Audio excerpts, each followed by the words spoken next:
नमस्कार दोस्तों, स्वागत है आप सभी का हमारे चैनल पौराणिक लोक पर। गौरी पुत्र गणेश को प्रथम करें प्रणाम। मनोकामना पूर्ण करें, सफल करें सब काम। गौरी पुत्र गणेश की जय जय श्री गणेश जी की। मित्रों, धार्मिक मान्यताओं के अनुसार सप्ताह के 7 दिन अलग अलग देवी देवताओं को समर्पित होते हैं और इसी प्रकार से बुधवार का दिन सभी देवी देवताओं में सबसे पहले पूजे जाने वाले भगवान गणेश को समर्पित होता है। ऐसी मान्यता है कि जो भी व्यक्ति बुधवार के दिन भगवान गणेश की पूजा अर्चना करता है और उनकी कथा का श्रवण करता है, गणेश जी की कृपा से उस व्यक्ति के जीवन में कभी भी धन धान्य की कमी नहीं होती है और जीवन की हर समस्या सरल हो जाती है। तो चलिए मित्रों, श्री गणेश जी को नमन करते हुए सुनते हैं बुधवार के दिन गणेश जी की बहुत ही सुंदर कथाएं। आशा करते हैं कि आप सभी सच्चे मन से कथाओं का श्रवण करेंगे। तो मित्रों, पहली कथा इस प्रकार शुरू होती है। एक समय की बात है, समतापुर नगर में मधुसूदन नामक एक व्यक्ति रहता था। वह बहुत ही धनवान था और उसके घर परिवार में किसी भी प्रकार की सुख सुविधाओं की कोई कमी नहीं थी। मधुसूदन का विवाह बलरामपुर नामक नगर की एक सुंदर और सुशील कन्या संगीता से संपन्न हुआ था। एक बार मधुसूदन अपनी पत्नी को लेने बुधवार के दिन बलरामपुर गया हुआ था। मधुसूदन ने अपनी पत्नी के माता पिता से संगीता को विदा कराने के लिए कहा, तो संगीता के माता पिता बोले, बेटा आज बुधवार है। बुधवार को किसी भी शुभ कार्य के लिए यात्रा करना अशुभ माना जाता है। अपने सास ससुर के लाख मना करने के बाद भी मधुसूदन उनकी बात नहीं माना। उसने कहा कि माता पिताजी, मैं ऐसी शुभ अशुभ की बातों को बिल्कुल भी नहीं मानता हूँ। और ऐसा कहकर मधुसूदन और उसकी पत्नी दोनों ने बैलगाड़ी से यात्रा प्रारंभ की। जैसे ही 2 कोस की यात्रा संपन्न हुई तो उसकी बैलगाड़ी का एक पहिया टूट गया। 2 कोस के बाद वहां से दोनों ने पैदल ही यात्रा शुरू की। रास्ते में संगीता को प्यास लगी तो मधुसूदन उसे एक पेड़ के नीचे बैठाकर जल लेने चला गया। थोड़ी देर बाद जब मधुसूदन कहीं से जल लेकर वापस आया तो वह बुरी तरह हैरान हो उठा, क्योंकि उसकी पत्नी के पास उसकी ही शक्ल सूरत का एक दूसरा व्यक्ति बैठा था। संगीता भी मधुसूदन को देखकर हैरान रह गई। वह दोनों में कोई अंतर नहीं कर पाई। मधुसूदन ने उस व्यक्ति से पूछा, तुम कौन हो और मेरी पत्नी के पास क्यों बैठे हो? मधुसूदन की बात सुनकर उस व्यक्ति ने कहा, अरे भाई, यह मेरी पत्नी संगीता है। मैं अपनी पत्नी को ससुराल से विदा कराकर लाया हूँ। लेकिन तुम कौन हो जो मुझसे ऐसा प्रश्न कर रहे हो? मधुसूदन ने कहा, तुम जरूर कोई चोर या ठग हो। यह मेरी पत्नी संगीता है। मैं इसे पेड़ के नीचे बैठाकर जल लेने गया था। इस पर उस व्यक्ति ने कहा, अरे भाई, झूठ तो तुम बोल रहे हो। संगीता को प्यास लगने पर जल लेने तो मैं गया था। मैंने तो जल लाकर अपनी पत्नी को पिला भी दिया है। अब तुम चुपचाप यहाँ से चलते बनो, नहीं तो किसी सिपाही को बुलाकर तुम्हें पकड़वा दूंगा। दोनों एक दूसरे से लड़ने लगे। उन्हें लड़ते देख बहुत से लोग वहां एकत्र हो गए। नगर के कुछ सिपाही भी वहां आ गए। सिपाही उन दोनों को पकड़कर राजा के पास ले गए। सारी कहानी सुनकर राजा भी कोई निर्णय नहीं कर पाया। संगीता भी उन दोनों में से अपने वास्तविक पति को नहीं पहचान पा रही थी। राजा ने दोनों को कारागार में डाल देने के लिए कहा। राजा के फैसले पर असली मधुसूदन भयभीत हो उठा। तभी आकाशवाणी हुई, मधुसूदन, तूने संगीता के माता पिता की बात नहीं मानी और बुधवार के दिन अपनी ससुराल से प्रस्थान किया। यह सब भगवान बुधदेव के प्रकोप से हो रहा है। मधुसूदन ने भगवान बुधदेव से प्रार्थना की कि हे भगवान बुधदेव, मुझे क्षमा कर दीजिए। मुझसे बहुत बड़ी गलती हुई। भविष्य में अब कभी बुधवार के दिन यात्रा नहीं करूंगा और सदैव बुधवार को आपका व्रत किया करूंगा। मधुसूदन के प्रार्थना करने से भगवान बुद्धदेव ने उसे क्षमा कर दिया। तभी दूसरा व्यक्ति राजा के सामने से गायब हो गया। राजा और दूसरे लोग इस चमत्कार को देख हैरान हो गए। भगवान बुद्धदेव की इस अनुकंपा से राजा ने मधुसूदन और उसकी पत्नी को सम्मानपूर्वक विदा किया। कुछ दूर चलने पर रास्ते में उन्हें बैलगाड़ी मिल गई। बैलगाड़ी का टूटा हुआ पहिया भी जुड़ा हुआ था। दोनों उसमें बैठकर समतापुर की ओर चल दिए। मधुसूदन और उसकी पत्नी संगीता दोनों बुधवार को व्रत करते हुए आनंदपूर्वक जीवन यापन करने लगे। इस तरह भगवान बुद्धदेव की कृपा से उनके यहाँ खुशियां बरसने लगीं। इस तरह जो कोई भी स्त्री पुरुष विधिवत बुधवार का व्रत करके यह व्रत कथा सुनते हैं, भगवान बुद्धदेव और भगवान श्री गणेश जी उनके सभी कष्ट दूर करते हैं। यह थी बुधवार की पहली व्रत कथा। तो बोलिए मित्रों, जय श्री गणेशाय नमः। अब चलिए सुनते हैं दूसरी कथा। प्राचीन समय की बात है। एक कुएं में एक मेंढक और उसकी पत्नी रहा करती थी। मेंढक और उसकी पत्नी कुएं में आराम से मौज मस्ती के साथ रहा करते थे। पर मेंढक सदा ही बात बात में मेंढकी से झगड़ा करता रहता था, क्योंकि उसकी पत्नी हमेशा श्री गणेश जी की पूरा पूजा आराधना में लीन रहा करती थी। मेंढकी हमेशा अपने मन में तथा बोल बोल कर भी विघ्नहर्ता श्री गणेश जी के नाम का जाप किया करती थी। इस बात से मेंढक बहुत नाराज हुआ करता था, क्योंकि उसे ऊंची आवाज में गणेश जी का नाम सुनना अच्छा नहीं लगता था। एक बार उसने गुस्से में मेंढकी को कहा कि तू पापी है, जो हर समय पराये पुरुष का नाम लेती रहती है। इस पाप को करना बंद कर।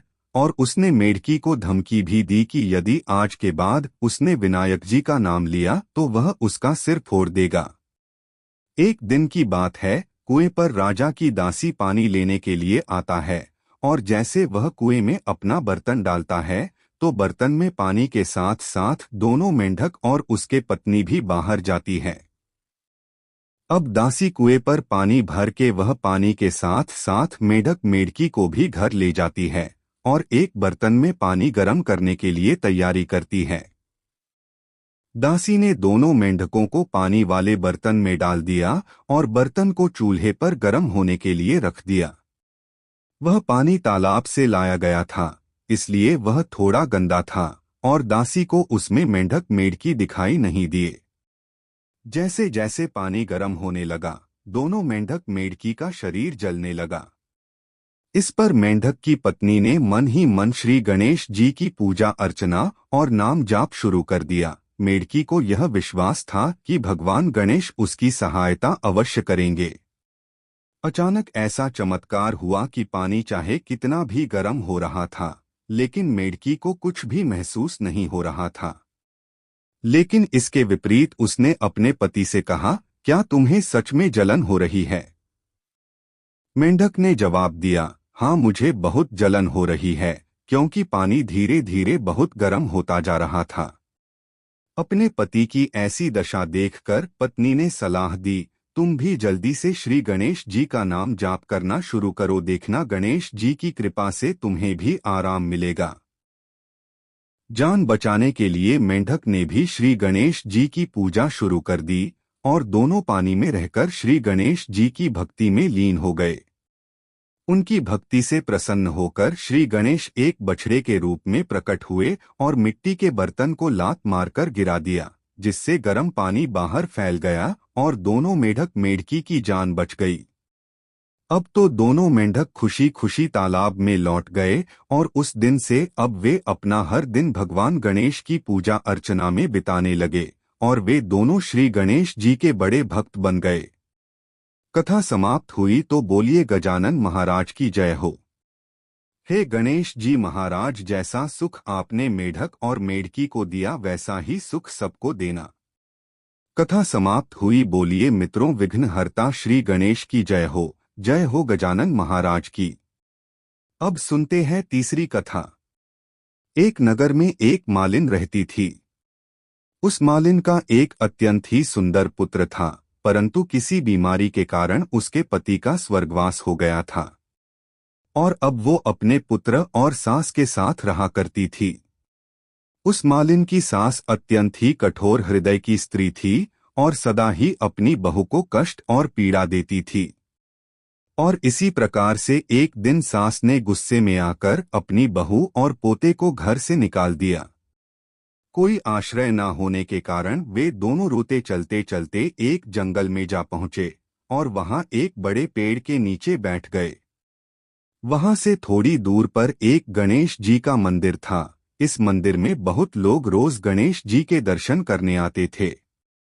सभी भक्त दर्शन करके गणेश जी को प्रसाद चढ़ाते और फिर वही प्रसाद सबको बांट देते थे। इसी प्रकार से गणेश जी के प्रसाद से माँ और बेटे का गुजारा होने लगा। गणेश जी की कृपा के कारण अब तो दोनों माँ बेटे गणेश जी की पूजा पाठ में लग गए। एक दिन उन्होंने सोचा कि क्यों न हम भी जंगल से फूल लाकर बेचें। और इस प्रकार से वे रोज जंगल से फूल लाकर उसकी माला बनाकर बेचने लगे, साथ में पूजा की सामग्री और प्रसाद भी बेचने लगे। इससे उनकी आमदनी होने लगी और धीरे धीरे गणेश जी की कृपा से आमदनी बढ़ने भी लगी। जल्दी ही उन्होंने अपना एक मकान और एक दुकान बना लिया।